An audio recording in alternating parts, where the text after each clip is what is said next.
రాముడు గరుత్మంతుడు కాగా నీవొక కాకివి మాత్రమే.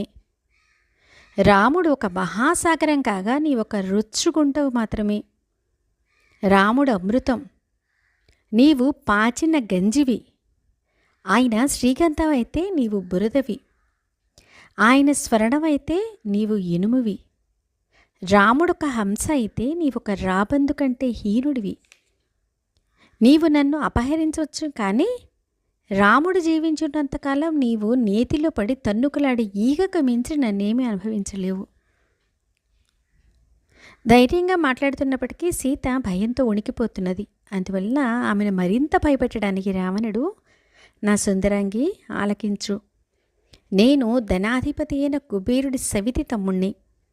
అతడిని పరాజితుని చేసి అతని పుష్పక విమానాన్ని నేను స్వాధీనం చేసుకున్నాను.